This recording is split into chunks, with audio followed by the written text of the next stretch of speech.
Kaleem career counselling का नया episode एक नई शख्सियत के साथ हम लेकर आपकी खिदमत में हाजिर हैं। करियर काउंसलिंग की अहमियत और उसकी ज़रूरतों को मद्देनज़र रखते हुए ये प्रोग्राम हमने शुरू किया था और लोगों ने इस प्रोग्राम की इतनी पसीराई की कि हमने इस सिलसिले को जारी रखने का फ़ैसला किया है। आज नौजवानों की एक बड़ी तादाद सही वक्त पर मुनासिब रहनुमाई न होने के सबब बर्बाद हो जा रही है। अगर वक्त पर सही रहनुमाई की जाए तो गालिब इम्कान है कि वो सही समत में अपना करियर बना सकें, लेकिन आज का अलमिया ये है कि हमारे नौजवान मौजूदा रुझान को देखकर फैसला करते हैं कि उन्हें मुस्तकबिल में कहाँ जाना है और क्या बनना है, किस फील्ड में जाना है।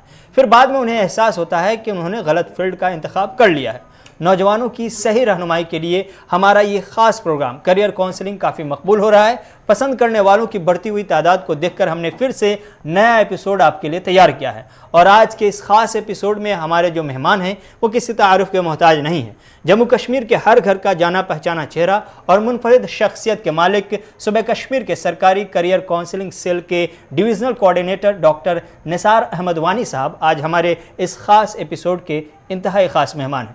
डॉक्टर निसार अहमद साहब, बहुत बहुत शुक्रिया अपना कीमती वक्त देने के लिए। Thank you sir. Doctor Nisar साहब, इससे पहले कि मैं आपसे करियर काउंसलिंग की अहमियत और इसकी ज़रूरत से मुतल्लिक़ सवालात पूछूं, एक सवाल जो हर नौजवान आज यही पूछ रहा है वो सवाल पूछ लेना ज़रूरी समझता हूं, और वो सवाल ये है कि क्या करियर बनाने का कोई शॉर्टकट फार्मूला है? पहले मैं गुलिस्तान न्यूज़ का तहे दिल से शुक्रिया अदा करता हूं कि आप लोगों ने एक प्लेटफॉर्म नौजवानों के लिए तैयार किया हुआ है, ताकि नौजवान जो है, आपने सही फरमाया कि ये लोग गलत रास्ते पे जा रहे हैं, जिनको गाइडेंस, करियर गाइडेंस का कोई प्रावधान अभी तक नहीं है जी। लेकिन मैं आपको ही शुक्रिया अदा करता हूं कि आपने एक प्लेटफॉर्म इन नौजवानों के लिए प्रोवाइड किया ताकि वक्त पे इनकी रहबरी की जाए। तो आपने जो फरमाया कि शॉर्टकट तरीका इसमें कोई होता नहीं है। बेसिकली इसमें एक प्रॉपर एक प्रोसीजर होता है, प्रॉपर एक प्रोसेस होती है, तो कोई शॉर्टकट तरीका इसमें नहीं अपनाना चाहिए। That is very much dangerous जी। आजकल के नौजवानों के आमतौर से नौजवान यही सवाल पूछते हैं कि वो चाहते हैं कि जल्द से जल्द जितना जल्दी हो सके वो करियर बना लें और आगे बढ़ें ज़्यादा से ज़्यादा जल्दी में। तो जल्दबाजी के दौर में, ख़ास तौर से जल्दबाजी में किस किस्म के नुकसानात का सामना करना पड़ सकता है नौजवानों को अपने करियर के हवाले से? राइट। बेसिकली हम लोगों को करियर, जिस तरह हम अपनी बायोलॉजिकल अपनी बॉडी के तय हम लोग ये चाहते हैं कि हम अच्छे ड्रेसेस पहने, अच्छे जूते चप्पल पहने। में छोटी सी मतलब बेसिक लेवल की बात आपको बताने जा रहा हूँ, आपकी वसादत से सारे नौजवानों जी। तो हम लोग जिस तरह अपनी बॉडी को फैशनेट करने के लिए या अपने घर को संवारने के लिए या अपने रूम को संवारने के लिए बड़े सारे तदाबीर करते रहते हैं। ये वाली लाइट लगानी है, वो वाला कलर लगाना है, मकान की ये वाली गाड़ी होनी चाहिए। लेकिन मैं पेरेंट्स के साथ साथ नौजवानों को ये रिक्वेस्ट करता हूँ, अगर आप अपने मकान के बारे में, अगर आप अपनी पर्सनालिटी के बारे में इतने उत्साहित है कि हम अच्छे दिखे, तो हम लोग जो है करियर एब्रप्टली नहीं आ सकता है। It needs a process. इसमें भी एक प्रोसेस चाहिए होगा। पहले क्या करना है, हमें अपने आप को जानने की जरूरत है। पेरेंट्स से भी मेरी ये गुजारिश है कि हम अपने आप को, अपने बच्चों को पहचाने। वो इनको आजकल हमने हर एक डिस्ट्रिक्ट लेवल पे करियर काउंसलिंग सेल रखी हुई है, जहाँ पे बड़े एक्सपर्ट्स बैठे हैं। वो आपके बच्चे को देख सकते हैं। आजकल इतने टेस्ट आ चुके हैं, जैसे साइकोमेट्रिक टेस्ट वगैरह, वो 8th लेवल पे, 6th लेवल पे, 10th पास करके अपने बच्चे को बता सकता है ये बेस्ट किसमें आउटपुट दे सकता है। इसके लिए सबसे बेस्ट क्या है इसका करियर बनाने के लिए। तो हम लोग क्या करते हैं, अनफॉर्चुनेटली हमारी जो सोसाइटी है, हम लोग इन चीजों को प्रोफेशनली फॉलो नहीं करते। हम लोग कहते हैं कि चलो इन्होंने कॉमर्स लिया, इन्होंने बॉटनी, जोलॉजी, मेडिसिन, इंजीनियरिंग या प्रोफेसर बनना चाहता है, लेकिन विदाउट ये देखें कि इसमें कैपेसिटी किस किस्म की है, इसका स्पेसिफिक फैक्टर क्या है, क्योंकि हमें ऊपर वाले ने अलग अलग पैदा किया हुआ है। जो खासियतें आप में है वो मुझ में नहीं है, जो मुझ में है वो आप में नहीं है। ये एक चमन है, इसमें डिफरेंट किस्म के फूल बनाए हैं, डिफरेंट किस्म की खासियतें हर एक नौजवान में है। तो मेरी गुजारिश यही है आपकी चैनल के वसादत से कि हम पहचाने अपनी स्ट्रेंथ्स को, अपनी वीकनेसेस को, फिर हम जो स्ट्रेंथ हमारी होती है, जैसे कोई एक अच्छा ऑरेटर हो सकता है, जैसे कोई एक दूसरा एक राइटर हो सकता है, तीसरा एक अच्छा पेंटिंग में हो सकता है, चौथा एक एक्टिंग में सबसे अच्छा हो सकता है, ठीक है।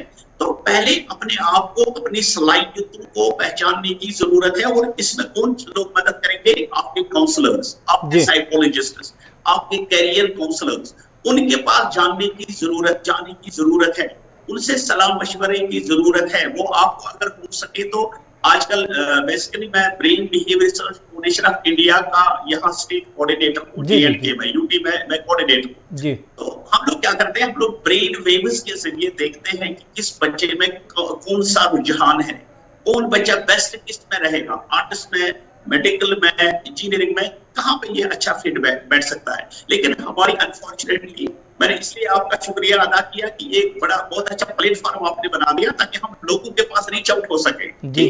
तो मैं दूसरा ये है कि मैं डिविजनल कोऑर्डिनेटर हूँ कैरियर काउंसलिंग का, यहाँ पे साइकोलॉजिकल कम कैरियर काउंसलिंग। हमने हर एक कॉलेज में एक कैरियर सेंटर बनाया है जहाँ पे लोग अवेलेबल है, हमारे professors particularly from psychology field, वो बच्चों को अच्छे से, जम्मू कश्मीर की बात यह है, लद्दाख की बात यह है, वो अच्छे से उनको गाइड कर सकते हैं। तो मेरी गुजारिश यही रहेगी, कैरियर चूज करने से पहले, कोई एरिया चूज करने से पहले उन काउंसलर्स के पास जाने की बहुत ज्यादा जरूरत है, ताकि आपकी जो लाइफ है वो प्रॉस्परस हो, आपकी जो लाइफ हो वो बहुत ही अच्छी गुजरे, और आप सबसे बेस्ट सोसाइटी के लिए और अपने लिए दे सकें। डॉक्टर साहब, अब आते हैं असल सवाल पर, और असल सवाल जो इस प्रोग्राम के थीम लाइन के तौर पर हम रखे हुए हैं वो यह है कि मौजूदा वक्त में करियर काउंसलिंग की कितनी ज़रूरत है, आपकी नज़र में इसकी क्या अहमियत है? जी जी जी, बिल्कुल, बहुत अच्छा सवाल किया आपने। मौजूदा ज़माने में आजकल तो कंपटीशन का दौर है, लेकिन हम लोगों ने, कंपटीशन का दौर तो है, okay, it can agitate you, it can persuade you, it can compel you for some specific act, competition होना चाहिए, ओके, लेकिन कंपटीशन हमें दूसरे के साथ नहीं करना है, ये बड़ी गलतफहमी है। मैं कहता हूं कि मेरा कजिन डॉक्टर बन गया तो मैं भी बन जाऊं, चाहे मुझे वो टेस्ट है या नहीं है, चाहे मुझे वो कैपेबिलिटी या कैपेसिटी है या नहीं है। इसलिए आजकल के दौर में हमें सबसे ज्यादा यही बात है कि हम लोगों को कंसल्टेशन लेनी चाहिए, और कैरियर काउंसलिंग हम लोग रेंडमली, क्योंकि आपने ये सोसाइटी हमारी है, हमने देखे ना कितने बेरोजगार लोग हैं, कितने लोग ऐसे हैं। आपको मैं मेरे छोटे भाई, मैं आपको एक एग्जाम्पल देता हूँ। मैं दूरदर्शन में जाया करता था क्विज प्रोग्राम्स में, कई प्रोग्राम्स में, डिबेट्स वगैरह में, तो मुझे अपना एक रिलेटिव कहता था, यार मेरे को भी ले जाओ, वो ही इज DFO। तो मैंने कहा क्यों? वो कह रहा था कि मुझे खाने का बड़ा शौक है। उसको बचपन में कैरियर काउंसलिंग नहीं हुई है, वो DFO बन गया, वो चीफ मिनिस्टर भी बन सकता है, लेकिन वो अंदर की जो बात है ना, अंदर की चिंगारी जो है, वो काउंसलिंग न होने की वजह से उधर ही दबी हुई है। तो ये बड़ी आयरनी है, और इसलिए मैं नौजवानों से कहता हूं कि कैरियर काउंसलिंग उसी तरह है जिस तरह आप अपनी गाड़ी को, जिस तरह आप अपने सूट को, जिस तरह आप अपने डॉक्टर को, जब भी फिजियोलॉजिकली आप बीमार हो जाते हैं, जब भी आप फिजियोलॉजिकली, चाहे आपके म्यादे में, हेड में, टांग में कभी दर्द होता है, तो you straight way go to the doctor and get the treatment. लेकिन इसी तरह आप अपने खास स्ट्रेंथ्स को पहचानने के लिए, उनको रिकॉग्नाइज करने के लिए कैरियर काउंसलिंग अपनी करवाए, कैरियर काउंसलर के पास जाए। तो दूसरी, आप अपनी वीकनेसेस को देखें, कहाँ किस में मैं फिट नहीं बैठता हूँ। तीसरा, आप फॉलो करिए अपॉर्चुनिटीज को, तो वो अपॉर्चुनिटीज आपको कैरियर काउंसलर ही बता सकता है, आप ऐसे ही रैंडमली नहीं चूज कर सकते। ये तो बड़ी। और उसके बाद थ्रेट्स, जो भी उस एरिया में थ्रेट्स आते हैं, उनको आप क्या करें, उनको आप हाईलाइट करें, और उन थ्रेट्स को, उनके लिए आप तदाबीर करें, तभी तो आप बेस्ट इस सोसाइटी के लिए और अपने लिए बन सकते हैं। डॉक्टर साहब, जम्मू कश्मीर में और खास तौर पर वादी कश्मीर में करियर काउंसलिंग के हवाले से सरकारी और गैर सरकारी तौर पर क्या कुछ हो रहा है, ये जानना जरूरी है, क्योंकि आप ग्राउंड जीरो के सिचुएशन से बहुत अच्छी तरह वाकफियत रखते हैं। जी जी, बेसिकली मैंने आपसे गुजारिश की पिछले 2020 में हमें हायर एजुकेशन डिपार्टमेंट से, हम बहुत ही शुक्रगुजार है हायर एजुकेशन डिपार्टमेंट के द एक्स कमिश्नर साहब, और या प्रेजेंट जो मैडम हमारी बैठी हुई है वहां पे एज सेक्रेटरी हायर एजुकेशन, तो वो बहुत ही ज्यादा जोर लगा रहे हैं इस बात पे जी। उन्होंने क्या किया, पिछली बार हमने हर एक कॉलेज में, हर एक स्कूल में, स्कूल एजुकेशन डिपार्टमेंट के पास भी करियर काउंसलिंग का ऑप्शन है, अपॉर्चुनिटी है वहां पे, लेकिन ये है कि अवेयरनेस लोगों के पास इतनी ज्यादा नहीं है। अब तो लोग आगे आ रहे हैं, तो हायर एजुकेशन डिपार्टमेंट ने क्या किया, उन्होंने हर एक कॉलेज में एक career counselling, psychological counselling and placement counselling रखी हुई है। 3 चीजें, एक साइकोलॉजिकल काउंसलिंग, दूसरा करियर काउंसलर, तीसरा प्लेसमेंट काउंसलिंग, यानी तीनों चीजें वहीं से आपको मिल सकती है, उस करियर काउंसलिंग ढूंढने को वाले को वहीं से मिल सकती है। हमारे कुछ स्टूडेंट को वहीं से तीनों चीजें मिलेंगी। तो हर एक कॉलेज में हमने रीच आउट किया, हम लोगों ने बहुत सारे प्रोग्राम्स इसमें किए हैं अवेयरनेस के लिए, कभी टीवी चैनल्स पे, कभी हम कश्मीर बैटलियाड पे होते हैं, कभी हम अपने आर्टिकल्स के जरिए उनको अवेयर करते हैं कि आप आ जाओ यहाँ पे। हमारे हर एक कॉलेज में जम्मू कश्मीर के लद्दाख को लेके एक करियर काउंसलिंग सेंटर है। तो मैं अल्लाह का शुक्र अदा करता हूँ कि बहुत सारे लोग टर्न अप हो रहे हैं, वो आ रहे हैं और अपनी कैरियर के लिए, अपनी साइकोलॉजिकल जो भी बीमारी वगैरह है उसके लिए, या प्लेसमेंट कहाँ पे कैसे कर होती है उसके लिए मशवरा वगैरह लेते हैं। तो हम बहुत शुक्रगुजार है हायर एजुकेशन डिपार्टमेंट। आपने सिर्फ सरकारी तौर पे जो कुछ हो रहा है उसका जिक्र किया, गैर सरकारी तौर पर क्या एनजीओ वगैरह, ऑर्गेनाइजेशन वगैरह की तरफ से एक पर्सनालिटी डेवलपमेंट वर्कशॉप वगैरह या फिर करियर काउंसलिंग से मतलब प्रोग्राम वगैरह कराए जाते हैं, या इसमें किसी तरह का ताउन किया जाता है जम्मू कश्मीर में? बिल्कुल बिल्कुल बिल्कुल, यस ऑफ कोर्स। एनजीओस को भी मैं मुबारकबाद देता हूँ। एनजीओ पर्टिकुलरली हमें एक संजीवनी दिल्ली से एक एनजीओ है, उन्होंने बहुत सारे प्रोग्राम्स किए। दूसरी एक चंडीगढ़ से एनजीओ है, उन्होंने कश्मीर में बहुत सारे प्रोग्राम्स किए। या कश्मीर में यहाँ पे नेटिव, यहाँ पे लोकल जो एनजीओस है वो भी बहुत अच्छे अच्छे प्रोग्राम्स ऑर्गेनाइज कर रहे हैं। हम तो उनके बहुत बड़े, हम तो सरकार से जुड़े हैं, हम तो मतलब सरकारी मुलाजिम है, हम तो सरकारी तौर पे ये काम करते हैं, लेकिन एनजीओ जो है बहुत अच्छे, हम बहुत ही सहमत है, वो हमारे साथ कंधे से कंधा मिलाकर आगे आ रहे हैं career counselling, psychological counselling and placement counselling के लिए। बहुत ही, क्योंकि हमने उड़ान वगैरह के साथ टाई अप किया हुआ है। हमने एक पुणे में एक और कंपनी है दहैया करियर मेंटर्स, वो बहुत ही अच्छा काम कर रहे हैं। या बेंगलुरु में एक और है, वो साइकोलॉजिकल जो मेडिकल थोड़ी सी काउंसलिंग वगैरह होती है, वो डॉक्स है उसका नाम है, वो भी बहुत अच्छा काम कर रहे हैं। तो पर्टिकुलरली हमने उनको बुलाया कश्मीर में, हमने उनके साथ काफी सारे प्रोग्राम्स किए, हम उनको के लिए बहुत ही शुक्रिया अदा करते हैं आपकी वसादत से। चलिए, ये तो बहुत अच्छी बात है और खुशाइंद बात है कि जम्मू कश्मीर में सरकारी और गैर सरकारी तौर पर पर्सनालिटी डेवलपमेंट और करियर काउंसलिंग को लेकर के बहुत अच्छे पैमाने पर काम हो रहा है। जम्मू कश्मीर में नौजवानों की एक बड़ी तादाद बेरोजगार है। आर्टिकल 370 की मनसूखी के बाद इंतजामिया की जानिब से 40 से 50,000 नौकरियों का ऐलान किया गया, लेकिन रिपोर्ट आई है कि अभी तक एक भी बहाली नहीं हुई है। जम्मू कश्मीर के वो नौजवान जो अपने करियर को लेकर काफ़ी परेशान हैं, उनसे आप क्या कहना चाहेंगे? मेरी गुजारिश, मैं थोड़ा सा यहाँ पे थोड़ा 1-2 पॉइंट स्पिन पॉइंट करना चाहता हूँ। वो ये है कि इसी साल से हमने, या जनवरी फरवरी या पिछली साल 2020 नवंबर से हमने देखा कि बड़ी सारी रिक्रूटमेंट भी हो गई है सेल्फ सिलेक्शन बोर्ड के द्वारा।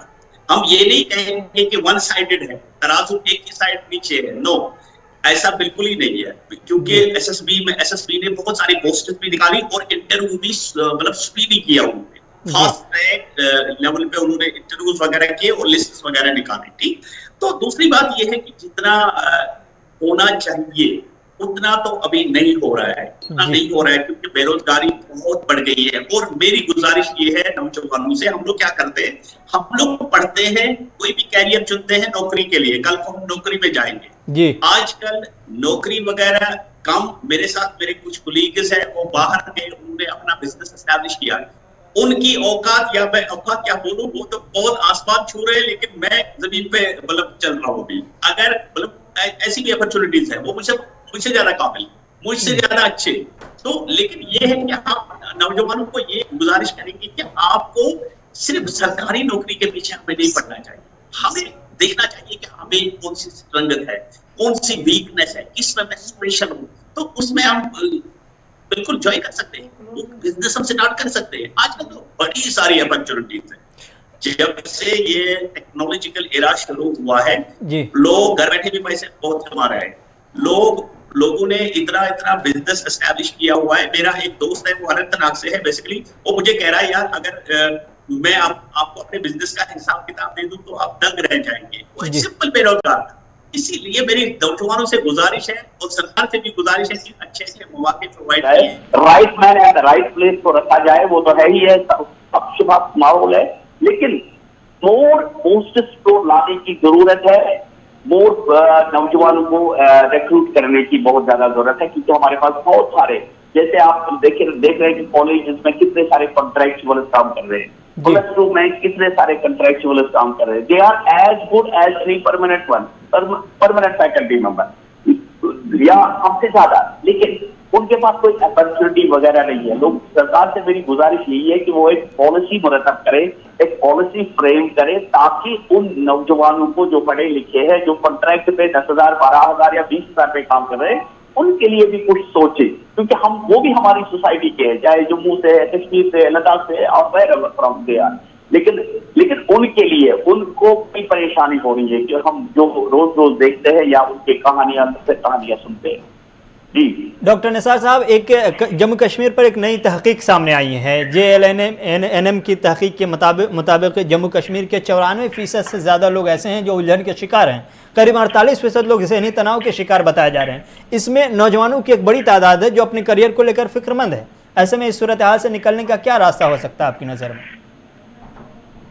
जी, आपने सही फरमाया। बेसिकली ये तादाद, आपके आंकड़े तो बहुत सही है, आपका रिसर्च तो बहुत अच्छा है माशाअल्लाह।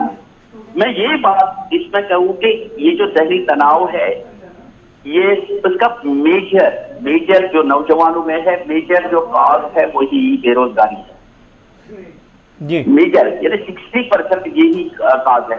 तो 40% ये हो सकता है कि हम लोग कोशिश नहीं करते हैं जी। 40% इंडिविजुअल पे ये डिपेंडेंट है। 40% वो करता ही नहीं है कुछ। वो कहता है कि मैंने BA किया, MA किया, MSc किया, PhD किया, तो फिर मेरे को सरकार आनी चाहिए, मुझे उठा के गोद में ले जानी चाहिए किसी ऑफिस में बिठा के। नो, ऐसा भी नहीं हो सकता है। We should explore more and more chances, ताकि हम इन साइकोलॉजिकल डिजीज से बच सके, ताकि हम स्ट्रेस से बच सके, ताकि हम एंजाइटी से बच सके, ताकि हम डिप्रेशन का शिकार न बने। बड़े सारे, आपको मैं यहाँ पे ये बात बता दूं आपकी वसादत से सब सामयिक को, कि every third person in Kashmir Valley और Jammu Kashmir is having some sort of psychological disorder। ये किसकी वजह से? नौजवानों में बेरोजगारी की वजह से, लेकिन हमारे फैमिली इश्यूज भी है। आपने बुजुर्ग की बात यहाँ पे करेंगे हम, फैमिली इश्यूज बड़े सारे हैं हम, क्योंकि फैमिली इश्यूज क्या है, हमारी डिस्प्यूटेड फैमिलीज अक्सर रहती है। डिस्प्यूटेड मीन्स ये नहीं है कि अलग अलग है, नहीं, जो भी फैमिली मैटर्स है, हम we are not in a position to maintain our family matters. तो भाई का नहीं है, पति पत्नी का नहीं है, बड़े सारे डिस्प्यूट्स है, बच्चे बाप के नहीं है, ये तो बड़े सारे डिस्प्यूट्स है और इनको एड्रेस करने की बहुत ज्यादा जरूरत है। ये उसी की वजह से ये तनाव, कोविड तो 2020 में आपका आगे आई, ठीक, तो इससे पहले भी decades together, 100 of years together ये साइकोलॉजिकल डिजीज हमें लगती रही है और लग रही है। तो हमें इसका एक समाधान, इसका भी यही एक समाधान है। साइकोलॉजिकल डिसऑर्डर बेसिकली मैं आपको ये गुजारिश करूं, 3 तरह के होते हैं। एक होता है माइल्ड, यानी थोड़ा कम, जो घर में नसीहत वगैरह के साथ बाप बुजुर्ग नसीहत करे, भाई नसीहत करे, बहन नसीहत करे, तो वो ठीक हो सकता है, ठीक है। आप क्यों परेशान है, आपको स्ट्रेस क्यों हो गया, आपको एंजाइटी क्यों है, बेकरारी क्यों है, तो ये एक है। दूसरा है मॉडरेट में हमें एक काउंसलर के पास जाना है, साइकोलॉजिकल काउंसलिंग जो करे, एक क्लिनिकल साइकोलॉजिस्ट के पास जाना है, एक थेरेपिस्ट के पास जाना जरूरी है। हम लोग क्या करते हैं, हम लोग को अगर दांत में थोड़ा सा दर्द होगा तो हम लोग जल्दी से डॉक्टर के पास जाते हैं, नो इश्यू दैट आर, जाए हम। लेकिन अगर साइकोलॉजिकली हमें कोई भी परेशानी होती है तो हम तो उसकी तरफ बिल्कुल देखते नहीं है। नतीजा ये निकलता है वो आहिस्ता आहिस्ता बड़े आहिस्ता, और आप देख रहे हैं कि सुसाइडल केसेस जितने हमारी सोसाइटी में, जो अभी तक मतलब कुछ ही चंद सालों पहले वो देखने को हम लोग हैरान हो जाते हैं जब हमने सुसाइडल केसेस भी देखे हमारी सोसाइटी में, जम्मू कश्मीर की सोसाइटी में। ये तो बहुत हैरानी की बात है, ये तो अलॉर्मिंग सिचुएशन है, ठीक। तो यही है कि हम लोग एक फैमिली मैनेजमेंट हमारे पास होना चाहिए। फैमिली मैटर्स को लेके बहुत अच्छे से अगर हम मैनेज करें तो हमारे बच्चे भी खराब ना हो, हमारे बुजुर्ग भी बहुत ही अच्छे से अपनी जिंदगी गुजार सकते हैं और एक productive life for the society वो दे सकते हैं। डॉक्टर साहब, जब जम्मू कश्मीर के वो नौजवान जो अपना करियर किस फील्ड में बनाए इसको लेकर फैसला नहीं कर पा रहे हैं, क्या आप उन्हें बता पाएंगे कि आज किस फील्ड को अपने करियर के लिए मुंतखब करना ज़्यादा बेहतर रहेगा और किस किस फील्ड में ज़्यादा स्कोप है आज के वक्त में? यस, मुझे बताएं। हम लोग क्या करते हैं, हम लोग का एक ही ट्रैक होता है। कश्मीरी है ना, हमारी कश्मीरी क्या, जम्मू कश्मीर के लोग जो है, हमारी शीप मेंटालिटी है जी। शीप मेंटालिटी मीन जो आगे भेड़ एक जाता है तो हम सब लोग उसी के पीछे पीछे सारे भेड़ चले जाते हैं। इसी तरह कश्मीरी लोग या जम्मू कश्मीर के लोग अगर एक एमएससी के लिए मेडिकल में जाए, किसी बॉटनी वगैरह में, सब लोग उसके पीछे पीछे जाते हैं। हमें आजकल हो गया है, बस हमें डर गया है, बुखार खुमार बोले आप इसको, कि मेडिकल मेडिकल मेडिकल, सब लोग डॉक्टर बनना चाहते हैं, चाहे उनकी सलाहियत है नहीं है, पैसा है, जमीन बेच के वो निकालेंगे, उसको जमीन बेच को बांग्लादेश वगैरह भेजेंगे या किसी और भेजेंगे, लेकिन पहले उसकी तो कैपेसिटी हमें देखनी चाहिए। और यही मेरी गुजारिश है कि पहले अपने आप को पहचानने की जरूरत है, तभी तो मैं आपको फील्ड बता सकता हूँ। आजकल जैसे टेक्नोलॉजी का दौरा है, आजकल आर्टिफिशियल इंटेलिजेंस एक उभरता हुआ फील्ड है। अगर आजकल काउंसलिंग अपने क्लस्टर यूनिवर्सिटी अब श्रीनगर में हम शुरू करवा रहे हैं वो काम, हमें काउंसलर्स की बड़ी सारी जरूरत है, तो उसमें वो जा सकते हैं। हमें रिपोर्ट राइटर्स या ऑनलाइन राइटर्स की बड़ी जरूरत पड़ती है, बड़े सारे एडिट आते हैं। आपको मैं बता दूं, ये पर्सनल मेरी बात है, मैंने सीवी अपना इंटरनेशनल लेवल पे लगा दिया है, तो हर रोज मुझे कम से कम 11-12 जॉब कंफर्म होके आ ही जाते हैं। आप किसमें आ जाओ, तो मेरा जो साइड में पीएचडी किया हुआ बंदा है या एमफिल या नेट वगैरह है, वो क्यों नहीं जा सकता है जी? उसको भी जाना चाहिए। इतना ग्लोब, ये वर्ल्ड जो है एक गाँव बन गया है। अब तो कोई वो दूरी वगैरह है ही नहीं, अब तो कोई वो मसला ही नहीं है। हम लोग क्या है, कश्मीर मेंटालिटी और जम्मू कश्मीर लोगों की ये मेंटालिटी है, घर से बाहर ही नहीं निकलना चाहते। नो, ऐसा बिल्कुल नहीं है, ऐसा बिल्कुल ही अप्रोच नहीं होना चाहिए। हम घर से बाहर निकले, हम देखें कितने एवेन्यूज हैं। आप देखते हैं कि जब हम दिल्ली जाते हैं तो मेट्रो में कितने नौजवान छोटे छोटे सफर कर रहे होते हैं, तो उनसे जब हम पूछते हैं आप कहाँ जा रहे हो, फलानी कंपनी में, किसानी कंपनी में। और मेरी गुजारिश ये गवर्नमेंट से है आपके द्वारा कि यहाँ पे बड़ी सारी कंपनीज का निर्माण किया जाए, ताकि हमारे ये नौजवान जो है एडजस्ट भी हो जाए। और नौजवानों के लिए ये मेढक के कुएं की तरह, ये कुएं के मेढक की तरह हमें हो गया है। हमें थोड़ा ब्रॉडर लाइन में देखना चाहिए। आजकल ऑनलाइन इतने कोर्सेज भी है, इतने जॉब की है, कहने की बात ही नहीं है। कोई भी एक भी बेरोजगार नहीं रहता अगर हम उनको एक्सप्लोर करें। डॉक्टर साहब, वालिदैन का ये तय कर देना कि उनका बेटा इंजीनियर बनेगा या डॉक्टर बनेगा, इसको आप कितना ठीक मानते हैं? वालिदैन ये तय नहीं कर सकते unless and until they will not consult a counselor। वालिदैन क्या करते हैं, वालिदैन जैसे कोई बात है, वो कहता है मेरे भाई ने अपने बच्ची को डॉक्टर बना दिया है बांग्लादेश, यहाँ सीट नहीं निकाली तो बांग्लादेश चला गया या रशिया चला गया, यूक्रेन वगैरह। तो वो उसी जिद पे कह रहा है कि मेरे भाई ने जब भेजा, मुझे उसके पास उससे ज्यादा दौलत है, मैं क्यों नहीं भेजूं, या मेरे पास पैसे नहीं है, मैं उधार वगैरह करके मैं भी भेज दूंगा या जमीन वगैरह भेज के दूं। ऐसा अप्रोच बिल्कुल ही नहीं होना चाहिए जी। बिल्कुल उसको वालिदैन को पहले अपने बच्चों को परखने की जरूरत है। मैं अक्सर प्रोग्रामों पे ये कहता रहता हूँ कि हमें क्या करना चाहिए, हमें वालिदैन को ही पहले काउंसलिंग करनी चाहिए, वो अपने बच्चों को पेरेंटिंग कैसे करें। और आजकल अथॉरिटेटिव पेरेंटिंग नहीं है। मैं पेरेंट्स को आपकी वसादत से ये दो अल्फाज में कहना चाहता हूँ, आजकल अथॉरिटेटिव नहीं है कि आप ठोस ले किसी पर फैसला। आजकल नई नौजवान पीढ़ी है, नई नौजवान नस्ल है, वो खुद फैसला करते हैं। आजकल एकोमोडेटिव हमें रहना चाहिए। आजकल बच्चों में अवेयरनेस है, तो internet, social media and WhatsApp etcetera, उनको अवेयरनेस थोड़ी लग गई है कि वो देखते हैं प्रोग्राम वगैरह, यूट्यूब चैनल वगैरह, वो देखते हैं कि मुझे ये वाला प्रोग्राम पसंद है, ये वाला फील्ड पसंद है। और मेरी पेरेंट्स से ये गुजारिश है, उनको थोपे ना आप, उनको एनालाइज करें पूरे, उनको जज करें पूरे, या किसी काउंसलर के पास ले जाए, वो आपको खुद बता सकता है कि आपका बेटा किस में हो सकता है। हम लोग अच्छे टेलर क्यों नहीं बन सकते? हमने आप देखिए, आज से पहले टेलर जब नाम हम लेते थे, मुझे टेलर हजरात माफ करें, तो हम लोग कहते थे यार वो कपड़े अपनी मतलब टाइम पे नहीं देता है, वो थोड़ा झूठ बोलता है, मुझे माफ करें टेलर हजरात, लेकिन आजकल आप देखिए, आपने इसको थोड़ा सा डेवलप करके आपने बुटीक बना दिया। देखो आजकल कितना है, बड़े रिस्पेक्टफुली जाते हैं, बड़े सारे लोगों का रोजगार भी इससे जुड़ा हुआ है, और रिस्पेक्टफुली आप जाते हैं, अपने कपड़े किसी लेते हैं। आजकल आपको शर्म नहीं आती है कि मैं टेलर के पास जा रहा हूँ। तो ये चीजें हैं, हमें इन चीजों को देखने की जरूरत है। तो बहुत सारे ऐसे प्रोफेशनल्स है, जैसे मैंने आपको कहा आर्टिफिशियल इंटेलिजेंस है, जो बुटीक वाला सिस्टम है, ऑनलाइन राइटिंग है, रिपोर्ट राइटिंग है, ठीक है, जो मतलब बड़े सारे प्रोग्राम्स हैं ऑनलाइन। जी बिल्कुल, वालिदैन को थोपना नहीं चाहिए, जोर जबरदस्ती नहीं करनी चाहिए अपने बच्चों पर। जी डॉक्टर साहब, अब मैं एक बड़ा प्रैक्टिकल सवाल पूछना चाह रहा हूँ। एक नौजवान अपने करियर को लेकर एक ख्वाब बुनता है, कोशिश करता है कि उसका करियर बन जाए और ख्वाब पूरा हो जाए, लेकिन दरमियान में आमतौर पर ऐसा होता है कि माली तंगी यानी माशी तंगी आ जाती है, फिर उसके ख्वाब टूट जाते हैं। वो मजबूरी के आलम में न चाहते हुए ऐसे फील्ड में ऐसा काम करने लगता है जो उसके लायक नहीं होता। ये जो माली तंगी का मसला है करियर बनाने में, इसका कोई आसान हल आपकी नज़र में? बिल्कुल है, गवर्नमेंट ने बड़े सारे इनिशिएटिव्स दिए हैं, वो स्कॉलरशिप देते हैं। आजकल आप एमफिल करेंगे तो आपको स्कॉलरशिप मिलेगी, आजकल आप पीएचडी करेंगे तो आपको स्कॉलरशिप, आप पीजी लेवल पे आपको स्कॉलरशिप मिलती है। इवन ऐसे कुछ स्कूल भी है जो टेस्ट करा के आपको स्कॉलरशिप देते हैं, उसमें कोई इतना नहीं है। लेकिन सबसे पहले ये मैड रेस नहीं होनी चाहिए कि मैं डॉक्टर के लायक नहीं हूँ, मैं इंजीनियर, मेरी कैपेसिटी नहीं है, लेकिन मेरे फादर मुझे बोलता है आपको इंजीनियर बनना ही बनना है, आप क्या भी हो जाए।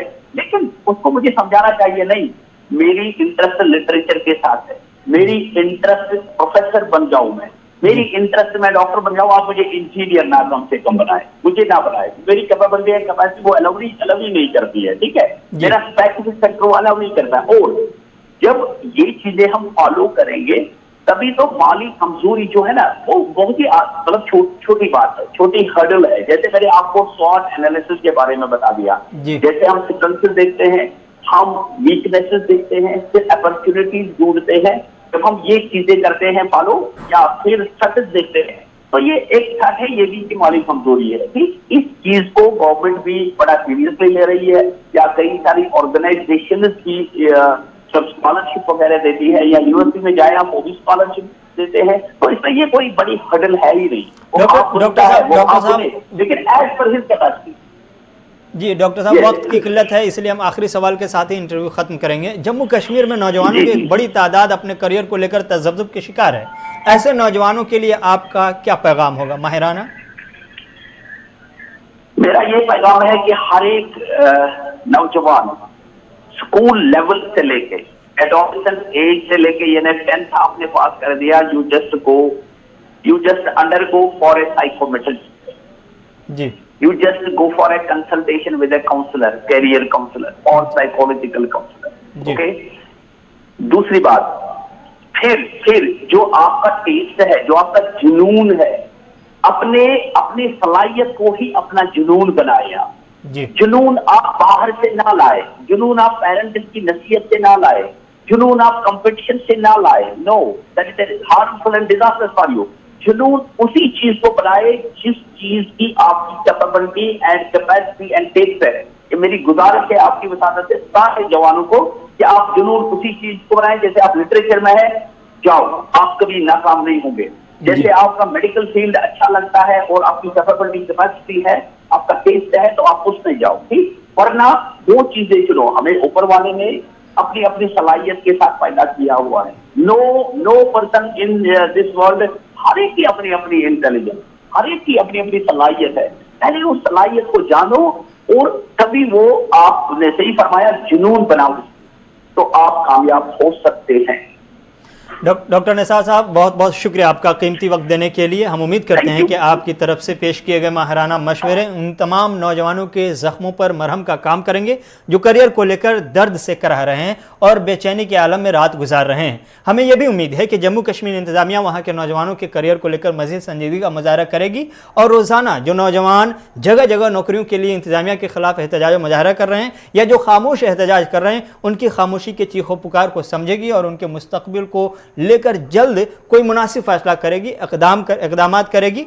नाजरीन, इसी के साथ इस हफ्ते का ये ख़ास एपिसोड जो करियर काउंसलिंग पर मुश्तमिल है अब ख़त्म हुआ चाहता है। अपने मेज़बान रहमत कलीम को इजाज़त दीजिए, इस उम्मीद के साथ कि आपको ये प्रोग्राम कैसा लगा हमें कमेंट कर आप बताएंगे। फेसबुक और यूट्यूब पर आप अपनी राय और कमेंट इस प्रोग्राम के ज़रिए हम तक आप पहुँचा सकते हैं और अपने तासुरात भी पेश कर सकते हैं। दीजिए इजाज़त, अल्लाह हाफिज़।